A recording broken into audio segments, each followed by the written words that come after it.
بسم الله الرحمن الرحيم waxaan bilaabi doonaa qaybtii saddexaad ee barnaamijka soo dhow okay waxyaabihii wanaagsanaa ee kala kulantay inta fanka ku jirtay abwaani dhacdooyinkii wanaagsanaa la kulantay waa badan yihiin mid ugu farxadda badnayd ku soo martay adiga wallaahi waa badan yihiin dhacdooyinkii oo farxadda lahaa ee aan la kulmay waa badan yihiin weliba aniga waxaan aad aan u danaynayaa in waxa aad qabateen ayaad ku horumarteen waxa aad qabateen ayaa ku dalacdeen waa farxaddii iigu weyn aniga maalin maalmaha ka mida ayaa taliyihii booliiska cabdi xasan maxamed xajaar waana salaamayaa taliyihii booliiska soomaaliya oo ahaa xilligaas haa waxaa dhacday inuu yidhi heeganay waa idin salaamayaa wuuna salaamay aaway ninkii shoolli ahaa iyo saaxiibkiis uu yidhi saaxiibkii laashinuu sheegaa ma shaqadoodii aan u dirayay weli ku maqan yihiin mise waa joogaan taliya waana kana ahaan dhahay waa maalintii iigu farxadda badnayd wuxuu yidhi mataqaan labadiinna warqadooda labadooda ii keenuu yidhi labadooda waxaan u keenayaa bremiye dalacad iyaga u gaar ah markuu yiri labadiina warqad ay keenay maxaa filinaysa markaas waaba sheegay asaaba sheegay intuu bremiye dhihin markaa maqasho warqada maxaa filinaysa rajo kale iguma jirin waayo shaqo uu noo diray shaqadii oo nagu ogaa annagoo ku maqan oo sanad guuridii wuxuu ka dhex arkay anigii iyo laashinkii haddana ku dhex jirno wuxuu yidhi waa aawo shaqadaan idiin diray oon idinku ogaay TV-ga qaranka iyo raadiyaha qaranka inaan shaqo gooniya ka qabanno ogaay waxaan aanay taliya waa soo qabanay tanna goormaad qabateen oo saa ula qabsateen xaggana waa tegayna xaggana waa imaanayna labada meelaan ka shaqaynayna waa isku wadnay oo aba labani madaaliyaal ah haa labadiina ma isla qabateen haa xaggana shaqadii waa ka qabanaynaa tanna waa qabanayna sax labadooduu yidhi warqad iigu soo qoray iga daba keen waa maalintii iigu farxadda badneed oo aad adiga la yaabto waa tahay barnaamijka qaybtiisii labaad inay tahan filaya waxaa sheegtay dadku in madaxdu inaysan ka siinin wax bremiya xilligaas maxaa u sheegi weysa taliya qaybta saddexaadaan maraynaa horta khalaas maxaa u sheegi weysa taliya mise waa hilmaamtay maya waaba kuu sheegay macnaa aniga wixii iigu farxadda badnaay ayaan ku keenay hadda waa sax laakiin taliyaashii soo maray booliiska wuu ka mid yahay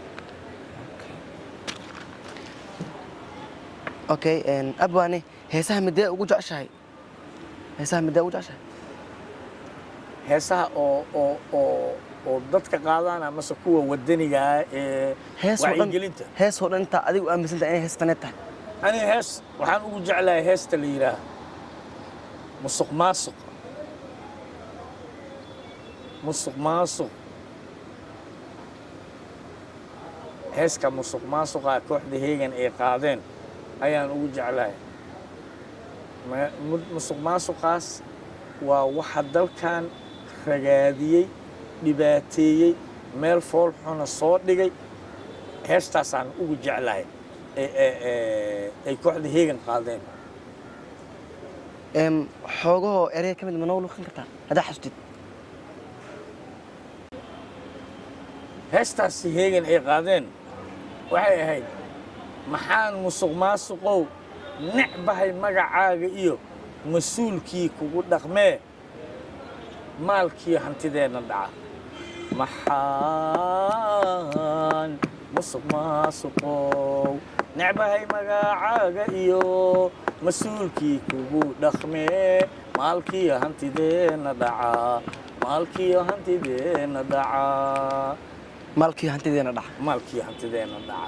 waa tahay abwaani ma ku faraxsan tahay inaad ka mid noqoto bahda suugaanta soomaaliyeed oo aad bulshadaada ugu adeegto si xaqabtirid leh bulshada ugu adeegto ma ku faraxsan tahay niyahow aadaan ugu qanacsanahay inaan dadka wacyigeliyo oo aan dowladnimada ugu sheego inay tahay wax wanaagsan sharciga in loo hoggaansamo inaan dadka u sheego aadaan ugu faraxsanahay laakiin abwaannimadan nimayow aniga rag iga khatarsan ayaa abwaano ah meeshaan nin la yidhaha sugaal cabdulle cumar aa joogo oo suugaanleyda soomaaliyeed ninka maanta dadka nool cabdidhuux yuusufaa nool marka dad waaweyn oo bahda suugaanta oo looga dambeeyo ayaa jooga heegan haddaan kuu soo qaatana waxaa jooga beled xaaw nin la yidhaah waxaa jooga laashib waxaa jooga geeldiib waxaa jooga koobi rag oo aniga dhinacaas igaga fiican ayaa ka buuxa kooda ugu dambeeya ama gadaal ka soo qabsaday baabuurka dabakafuulka ka ah waayo aniga laakiin fanka waxaan ugu jeclahay wacyigelintaas iyo walaalayaalow ha isdilina isku duubni baa dadka iyagoo dulli kaga tagtaan waxaasaan anigu jeclahay dadka laga waaninayo oo laga wacyigelinayo waxa xun inay ka leexdaan iyo inay isdilaan inay kaga waantoobaan okay abwaani maadaama aad tahay mid ka mid ah mansab ummad Soomaaliyeed aad boos darajo u hayso abwaanimo ah maadaama ummadan ka mas'uul tahay abwaan tahay ma jira qof Soomaaliyeed aad dhaysid qofkaasi howl fiican u haya wuxuu u qalmaa in maanta abaalmarin la siiyo ha noqoto mid fanaan ah ha noqdo mid ma arkaysa ganacsada ah ummad Soomaaliyeed mid ka mid ah oo magac sheegaysa ma jira oo dhays qofkaasi waa in la abaalmariyo mudan yahay oo halkan aad kaga wanaajinayso wuxuu sameeyay niyow anigu waxaan qabaa mabda ah waxaan sheegayna daliilaan u hayaa iskama dhahayo anigu waxaan qabaa abwaanada Soomaaliyeed inay yihiin dad mudan in la abaalmariyo waayo wacyigelinta dadkan iyo wax u sheegista dadkan ayaa wax weyn ah hadda ka hor waxaa la wareysanayay nin la soo qabtay oo dagaaladii lagu soo qabtay xabashida ahaa nin sarkaal ah oo ahaa waxaa la yidhi dagaalkii xabashidaas iyo Soomaalida u dhaxeeyay ka waramaa la yidhi dagaalkii idin dhex maray adinkii iyo Soomaalida war Soomaalida xabadeeda waana af Soomaaliga xataa uu yaqiinay kaas nin sarkaal waa ilaa korneel inuu ahaayaan u malaynaa dadkii waagaas 77kii la qabtay adiga 80maadkii xataa waa la haayay adiga 80maadkii marka wareysi laga qabtay aan xasuustaa anoo yar ninkaas wuxuu sheegay Soomaalida dagaalka nugula jirto xabadda nugu rirayso waxaa nooga xanuun badnaa heesahooda ay nagu soo dhinac qaadayeen oo dhiirigelinta ah markay soo qaadaan heesaha fanaaniinta soo qaadayay aan aad u dhibsanayo dhahay oo aan aad u nacaynin waayo Soomaalida waxay ahaayeen oo dadka suugaanta ku wacyigeliya kooxda heegana ka mid ahayd Allahu naxariista Cabdi Bashiir Indabuur heesii wacyigelinta ahaa ee dagaalkii 77 heesii lagu galay horta looma kala harin oo kooxaha dhan waa gala dagaalka hees waa la wada qaaday wacyigelinta lagu galay ninkaas waxaan afkiisa ka hayaa oo sarkaalka ahaa ee xabashida ahaa wuxuu yiri adduunka waa ilaahay waxa iigu xanuun badnaa xabadda la igu soo ridaayay Soomaalida ay soo ridaysay waxa iiga sii xanuun badneed oo dhaay aad u dhibsanaay heesahooda wacyigelinta ay nagu qaadayeen suugaanta lagu garaacay area hees la yiraahdo nagu qaadeen wuu magacaabay area uu leeyahay waliba ay ka mid tahay waa dhibsanayo dhahay waayo xabadaha lagu soo ridaay waxa iiga xanuun badnaay mikrofoonadan heesaha lagu soo xiriyo ciidanka oo laga soo dhinac shidaay wayna xanuunjinayeen oo dhahay aniga waxaan dheeraayo dhahay dadka waliba af Soomaaligan fahmaayo dhahay iyo erayada iyo waxaan la sheegay aan fahmaayay marka waxaad dareemaysaa wacyigelinta qayb inay ka tahay hadda fiiri madaxweyne xasan sheekh wuxuu sameeyay halala dagaalamo uu dhahay al-shabaab heesa badan kooxii dhan waxaa la yidhi dagaalka qayb ha laga noqdo heesa badan iyo waxaad arkaysaa suugaan badan iyo wacyigelin badan oo lagu shubay inta ugu badan kolley kooxda heeganaa lahaayeen laakiin waxaad dareemaysaa mar kasta maamulka dawliga ah Soomaaliya maamulka Soomaaliya mar kastaba fanka iyo suugaanta qayb uu ka ahaa mar kastaba wacyigelinta Soomaaliya guud ahaan fanka iyo suugaanta qaybay ka ahaayeen marka lagama maarmaan waxaa ah fanka iyo suugaanta Soomaaliyeed in dadkana lagu wacyigeliyo waxna loogu sheego wax xunna looga qabto haddana lagu dhiirigeliyo ciidanka guud ahaan waa tahay abwaani dabcan waxaa tahay majaajilista aan marnaba dhicin ma jira riwaayad oo aad sheegaysa hadda oo dhehayso riwaayadaasi markii aan jilayay ama aan matalayay waxay ku soo baxday door fiican door loogu talagal in ummaddan lagu wacyigeliyo niyo horta waa mahadsan tahay wax badan aan qabanay waxaase anigu hadda iigu qiimo badan filim hal sac soconayay oo la dhihi jiray waana waalid wuxuu ka sheekaynayay aabbaha guriga iskale oo carruurta dhalay oo islaanta qaba guriga asaa ka mas-uula ciyaalkiisa inuu ka warhaayo yaa maqan yaa soo hoyday yaana soo daahay yaa wakhti fiican yimid ciyaalka aabbaha dhalay wakhti zamanaa lagu jiraa aakhiru zamanaa lagu jiraa aabbaha guriga jooga hadduusan ciyaalkiisaba ka warqabin ciyaalka marka dambe waxay noqonayaan qaar xashiish iyo koolo ka caba qaar wax soo dila guriga ugu soo hoyda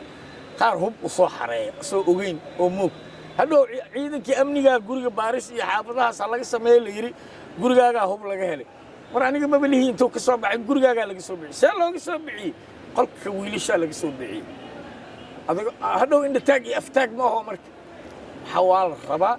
aabbaha gurigiisa iyo ilmihiisa iyo inuu ka war haayo asaa ilan mas-uulka ah waalid waaye marka filimkaasaa iigu qiimo badnaa waana waalid la yidhaa youtube-ka ku jira tv-ga qaranku ka baxa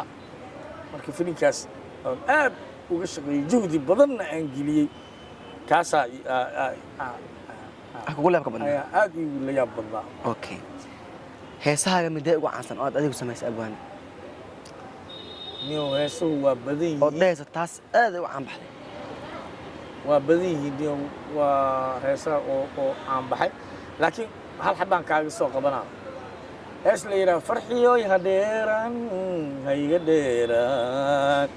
ii soo dhowow dhidig adiga oo kale